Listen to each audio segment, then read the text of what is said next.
What's going on here? This place is filthy. You're obviously using your illness as an excuse to slack off on housework. You know how much I like things clean. Normally, you should come home even from the hospital to clean and greet your husband, Jack said harshly. The man I call my husband must not be human, he must be a devil or something. How else could he say such absurd things to his wife, who is in the hospital for cancer? What this clueless man doesn't know is that he is about to hear the words, "I'm sorry, but your wife just passed away." These words are merely the prologue to the hell that awaits him. I am Emily, a 32-year-old office worker. I've been married to my husband Jack for almost 2 years, introduced by a mutual friend. I wish I could say we have a smooth marital life, but that's far from true. Work is fulfilling and I'm genuinely happy when my efforts are recognized. However, the issue lies within the household. When I come home tired from work, Jack, who gets home before me, is the one to greet me. As I change into loungewear, I ask, "Is a ready-made dinner okay?" Jack sighs, "You're cutting corners just because you work. Look at this." He shows me a photo of a lavish dinner spread, one he has shown me countless times before. This all began when Jack attended his high school reunion about a year ago. He changed little by little after coming back, influenced by something. He showed me pictures of trendy rooms, saying, "I want to unify the furniture color and make the room look like this." Apparently, he went to a friend's lavish high-rise apartment after the reunion and started envying his friend's lifeless chic room. However, that friend is a young and successful businessman. We don't make enough to maintain a lifestyle on par with his. Next, he suggests moving to an apartment that would cost 3 times our current rent. So, how are we going to pay for that? I ask incredulously. Jack replies, "You're good at budgeting, Emily. We're both working, so we'll figure it out, right?" I finally lost it with my husband, who just chuckled dismissively. Listen, enough is enough. I don't know if you're aiming for a luxurious lifestyle or what, but have you ever heard of living within your means? You talk about managing the household budget, but what about the money for the beer you're drinking right now? From now on, pay for it from your own pocket money. I glared at him sternly. He seemed frightened and said, "Wow, calm down. I was just making a light comment." "It's a buzzkill when you can't even take a joke," he muttered under his breath. But I knew he was absolutely serious. Our fights increased, and I started experiencing stomach pain more frequently. At first, I thought it was just stress, but then something alarming happened to my body, unexplained bleeding that wouldn't stop. I went to a nearby hospital and was diagnosed with uterine cancer. I shivered involuntarily, even though it wasn't cold. The doctor then asked me, "Do you plan on having children in the future?" I was in such bad condition that preserving my uterus was unlikely, removal was the best option. "I'll discuss it with my husband," I said, unable to stop the tears as I drove home. Losing my uterus meant I could never have children again. How will Jack react? He loves kids. What if he leaves me? When I got home, my husband and I had a long, heartfelt discussion about the diagnosis, treatment, and how he felt about it all. He was deeply shocked, but we made a decision. I took a leave of absence from work and began my treatment. Ultimately, we chose to proceed with a hysterectomy followed by chemotherapy. On the day of the surgery, my husband took time off work to accompany me to the hospital. Even though I wouldn't be home for a while, he seemed oddly cheerful, which struck me as strange. After enduring an 8-hour major surgery, I lost my uterus. The doctor explained that I was at the lowest stage of the disease. During my hospital stay, coworkers and friends came to visit. When a friend with a child came, my heart ached with guilt. Walt and Amelia, my father-in-law and mother-in-law who live nearby, also visited. Amelia followed her words of sympathy with, "We understand it's hard for you, Emily, but going forward, please manage the household and finances as well." Walt immediately intervened, "Not now, Amelia. Emily, don't worry about it. I didn't understand their intentions at the time. As for my husband Jack, every time he came to visit, he was oddly upbeat. "You're going to be surprised when you get out, Emily. Just look forward to it." I had thought there might be a surprise waiting for me based on what my husband said, but honestly, I was just happy that he visited me in the hospital. After a while, I got a temporary discharge from the hospital. I was thrilled to return home after so long, but I realized I would have to be readmitted soon for chemotherapy. My husband picked me up and said, "Don't be shocked when you see the house, okay?" A feeling of unease washed over me. What? What is this? The moment I walked in, I was stunned. Our home had undergone a complete transformation. What used to be a light, airy space with white tones was now dark and chic, filled with black furniture. My favorite sofa, table, and even the rug were gone. In their place were pieces that catered entirely to my husband's taste. Even the appliances were new and black, as if coordinated to match everything else. When I froze in shock, my husband gleefully said, "Cool, right? I did this all by myself." "Oh, we can change the wallpaper back when we leave, so that'll be an extra expense." I felt like collapsing. I suddenly remembered something and rushed to the bedroom. I rushed to our bedroom only to find it completely altered too. "Where is my dresser?" Caught off guard, my husband stumbled for words. Sorry. I got carried away and threw it away." I exploded in anger. "Threw it away? Are you kidding me? I've told you how important that dresser is to me, Jack. Bring it back right now." Every shout intensified the pain from my surgeries. Jack paused before blurting out, "Well, what's thrown away is thrown away. Deal with it." So annoying. Then he stormed out. Alone in this unfamiliar space, I sank to the floor. I couldn't hold back the tears. That dresser was a cherished gift from my mom when I first moved out for my job. My parents divorced when I was in elementary school, and I'd lived with my mom ever since. She passed away in a car accident not long after I got married.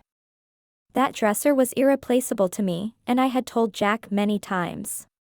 Whether he understood or simply forgot, the fact remained that I had lost something dear to me. Between my hospital stays, life became a living nightmare. I had been looking forward to coming home, but my husband continued to be in a bad mood. He barely spoke to me, and when he did, he'd say, "You're home all day. At least do some housework. Look at this dust. Are you really okay with this? It's embarrassing for a woman. I can't. I'm in a recovery phase and need to rest," I responded.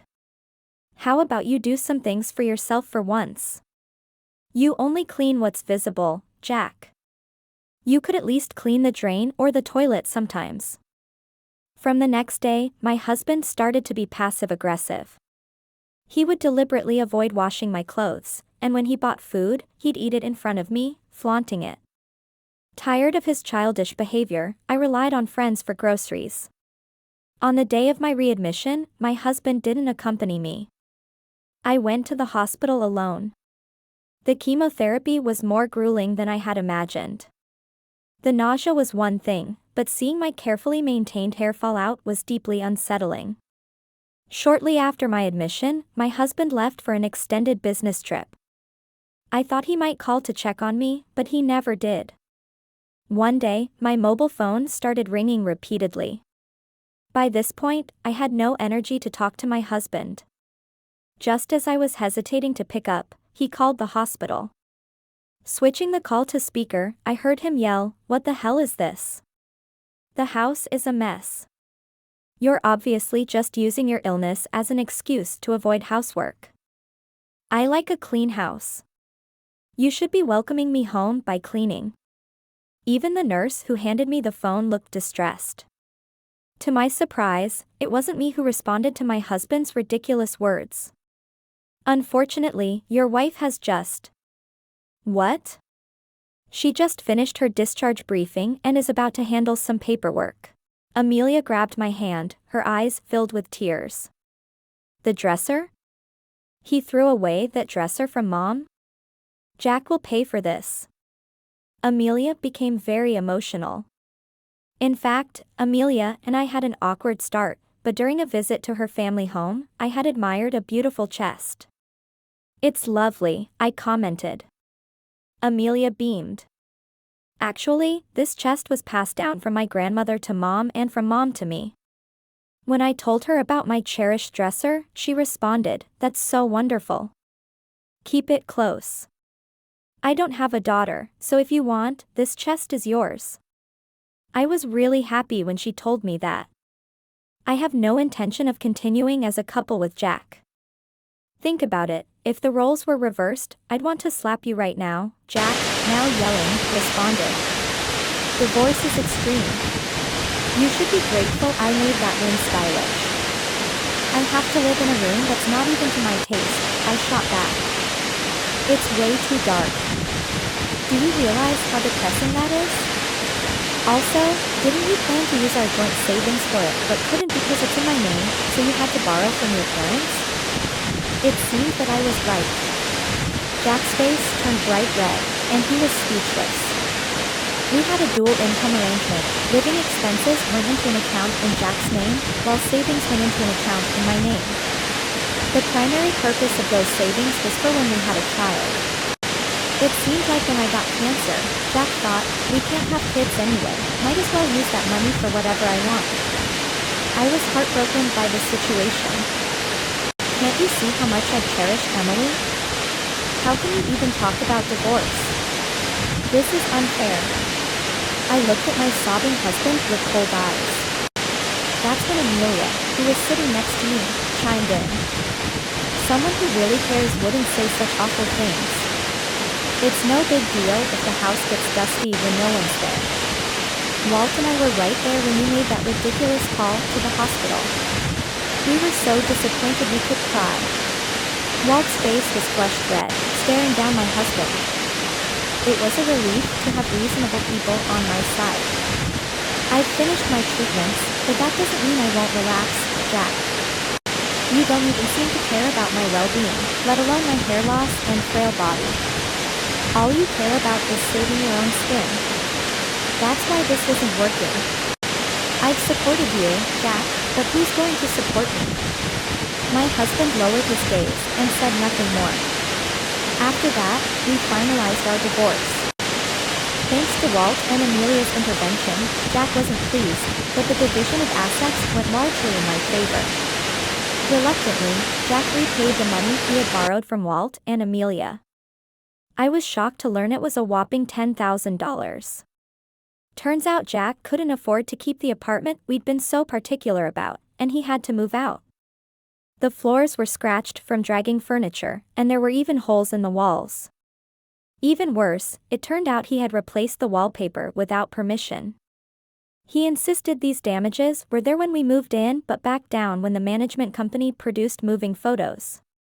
By the way, I was the one who provided those photos, so it looks like Jack incurred some repair costs when he moved out. It wasn't a huge sum, but he couldn't even pay that. He asked Walt and Amelia for help, but they disowned him and kicked him out. Amelia later told me he's in a cheap apartment now, struggling with debt. I still think he should have just made do with what he had instead of living beyond his means. I heard from a friend who works at the same company as my ex-husband that he's now viewed as the creep who tormented his sick wife, especially among the female staff. He brought it upon himself. He'll regret this for the rest of his life. As for me, I'm savoring living alone again after years, all while keeping a close eye on my health. I plan to return to work once I feel more stable physically. My boss has been understanding, telling me to take it at my own pace. I'm so grateful. I still catch up with Walt and Amelia from time to time. It's really great, you know, that Mom's dresser came back to you, Amelia says during one of our phone chats. I nodded in agreement. When I moved, I took some stuff I didn't need anymore to a thrift shop. While the items were being appraised, I froze. Wait a minute, I thought. There it was, my dresser that Mom had given me. Whether someone found it in the dump and brought it in didn't matter to me. It may not be a pricey piece, but there's no dresser that could replace it for me. A few days later, the dresser, now cleaned up a bit, arrived at my new place. Etched in small letters on the back corner of the dresser were the words, "Emily, never give up," penned by my late mother.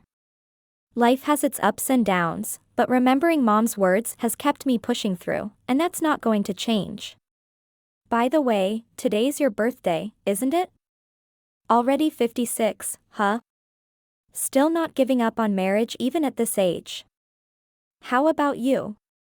Saying such things, looking back, I'm really glad I was abandoned then.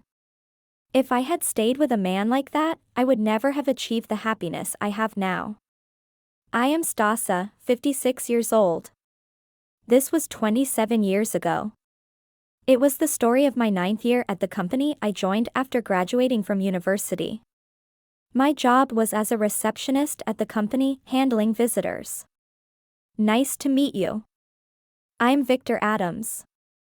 I look forward to working with you. I'm Stasa Ra at reception. The pleasure is mine. The man introduced as the successor to our client, Victor Adams, was the very person who abandoned me. He appeared to be about my age or a bit older. I'd like to say it was Willard's handsome face, but it was actually his voice that captivated me. Just hearing it made me fall for him with that deep voice. "I like you, Stasa," he whispered in my ear. But surely he must have a lovely wife and adorable kids. I indulged in such wishful thinking about Willard until 2 years later, our relationship changed. It was my last day as a receptionist, as I was moving to another department. That day, Willard, who happened to visit the office, was told by me, "Actually, today is my last day at the reception as I'm moving to another department," to which he responded, "Oh, really?" Willard, whose expression seemed to darken for a moment, suddenly took out a business card and started writing something on it. "Please call me if you feel like it," and handed it to me. On the back of the card was Willard's home phone number. What, really? My heart raced at what could be construed as an advance from Willard, whom I had always thought was married. When I nervously called Willard, he told me he'd had feelings for me since our first meeting. Stasa, such a fitting name for your charming persona. It might be rude to ask a woman her age, but how old are you, Stasa? Taken aback by Willard's sudden familiarity, I hesitantly replied, "I'm 31. What, 31? You're 5 years older than me. I'm sorry, I assumed you were younger, hence my casual tone. No, it's fine. I was just as surprised to know his age. I had thought Willard was about my age or slightly older, not 5 years younger. Would you like to go out for a meal with me sometime? Of course. My answer was a yes, especially when asked in his charming voice. We enjoyed a meal at Willard's favorite restaurant over the weekend. Then, on our way back, we were caught in a sudden downpour, getting completely soaked. My house is nearby. You're welcome to come over to dry off your clothes and hair, he said. Oh, but... After a moment of silence, Willard spoke first. Stasa, would you consider dating me? What? But I'm 5 years older than you. It's fine. I was surprised at first, but you look young, and it's really okay. I appreciate the sentiment, but I only date with marriage in mind, so... I'm serious too. Please consider dating me with marriage as our goal. It was dark, and I couldn't see his expression clearly, but he didn't seem to be joking. As I hesitated, Willard passionately spoke about marriage and finally said, "But as a man and a professional, I'm not yet in a position to financially support you and a child, so I ask for a little patience before we marry." Moved by Willard's sincerity and passion, I accepted his feelings. 2 years passed without a proposal from Willard, but our relationship was going smoothly. Then suddenly, tragedy struck. I was diagnosed with a women's specific illness. I've always had severe menstrual cramps, but this time, I felt a dull pain in my lower back when it wasn't even my period, prompting a visit to the doctor. I'll write a referral for you to a specialist right away. I couldn't stop crying in the doctor's office when I heard this. After undergoing thorough examinations at the specialist, I decided to have surgery and finally told Willard about my illness. I was worried when you said you had something serious to talk about. Glad to hear it's not life-threatening, but... Willard, you said you wanted children, remember? Of course. I'd be lying if I said I didn't, but they only said there's a high risk of infertility, not that you can't get pregnant. So stop looking so apologetic, okay? Okay. After successfully undergoing surgery and being discharged, I made sure to live a healthy life, from diet to exercise, while attending regular hospital checkups. I started noticing a change in Willard's behavior after I was discharged. Whereas before we almost always spent weekends together, it's important to have time with the guys too, he began going out alone more often. I wondered, could there be another woman? An affair? I doubted Willard at times, but nothing beats Stas's cooking. If I'm going to have a wife, she needs to be a great cook like you. He always enjoyed my cooking, and when we were together, Willard was the same as he ever was, so I chose to believe in him. Or rather, I kept telling myself, I have to believe in Willard. I must trust him. Then, 1 month before my 35th birthday, a day that would become fateful, the happiest event of my life happened. I was pregnant with Willard's child. I wondered how happy Willard would be to learn that I, who might have been unable to conceive, was pregnant. But, 21 years later, the man I never wanted to see again, ironically, I met on my 56th birthday. Heading somewhere that day, I was waiting for the elevator on the ground floor of a certain building. Then, after I got into the elevator, a man wearing glasses followed in from behind. "Which floor, please?" He replied, "5th floor." "Thank you." His voice, deep and to my liking, sounded familiar. But without turning around, I also got off at the 5th floor. Following the man, he stopped in front of a marriage consultation office. Noticing me standing behind him as he hesitated to enter, the man turned around. "Ah!" we exclaimed in unison. "Why are you here?" "Same question to you. What are you doing here?" Yes, the man was Victor Adams, the one who abandoned me when I was 35. Once slim and muscular, his body now had a belly overhanging his belt, reminiscent of Winnie the Pooh. Willard, now wearing glasses, had changed so much that I might not have recognized him just by passing by. I, too, had changed. Time spares no one, it seems, and once again, I realized the formidable power of 21 years. As I was thinking this, Willard suddenly pointed at me and burst into laughter. "By the way, today's your birthday, right? 56 already, huh? Still haven't given up on marriage at your age? You still remember my birthday?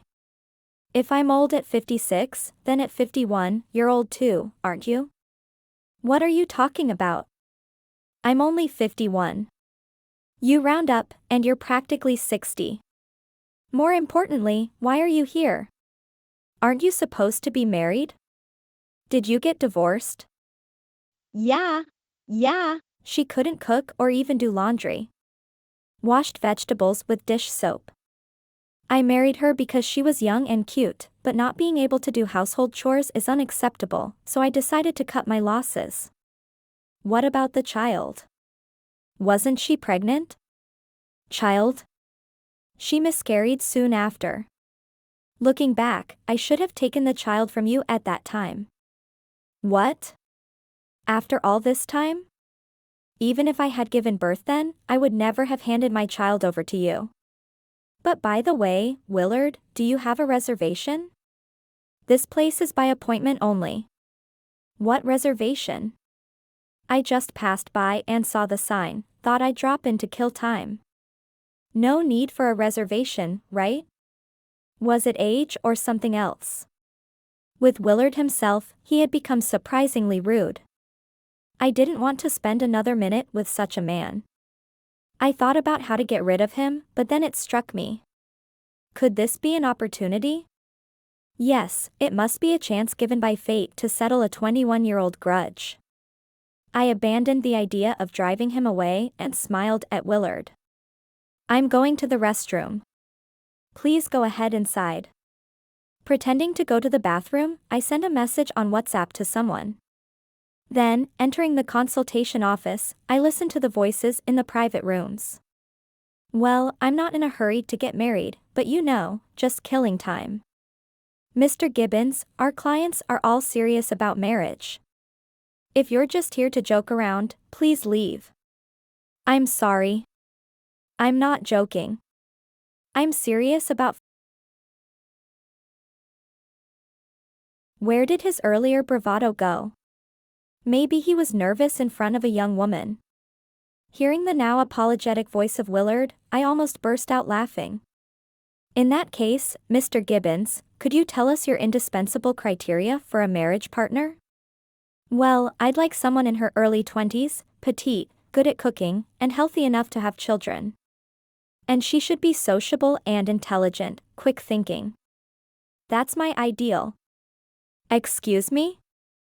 The husband works outside, the wife takes care of the home, including housework, childcare, and social interactions. She needs to be sociable.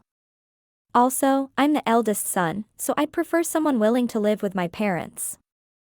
Don't worry, my parents are kind and gentle like me. They won't be a nuisance. Eventually, she might need to take care of them, so having a caregiver's qualification would be a plus. Hearing Willard list his ideal conditions, I was astonished. Mr. Gibbons, frankly speaking, the number of women we can introduce to you is close to zero. Suddenly, Willard's polite tone turned into a sharp one. What? Zero? I get it for a 56-year-old, but I'm only 51. Are you saying you can't introduce anyone to me? Mr. Gibbons, who is this 56-year-old you mentioned? Are you referring to my mom? Your mom? Yes, I am that mom. I opened the door and stepped in. You? Surprised? Willard was lost for words. It's easy to say anything when no one's listening. You're too ambitious for an old man. Such an ignorant fool. I am Stasa Cocker, the head of this marriage agency, and this staff member is my daughter, Chloe. Indeed, the person I messaged while pretending to go to the bathroom was Chloe. I apologize for the late introduction. I'm Chloe, her daughter. Mr. Gibbons, I heard you were a great help to my mom in the past. Allow me to thank you. You? Belatedly? No. It wasn't like that. Wait, you two are mother and daughter? Does that mean? Is that child mine? My daughter? Of course not. She's 25. If I had a child back then, they would be around 20 now. She is Marcus's daughter, whom I married when I was 38. She's my precious daughter now. I married Marcus, who had lost his wife to illness and was raising his daughter alone, through a marriage agency. And now, I want to help people who are raising children alone for various reasons, just like my husband and I did, to find their own encounters.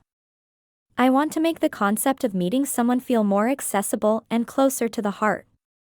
Inspired by that thought, I opened a marriage consultation agency when I was 42 years old.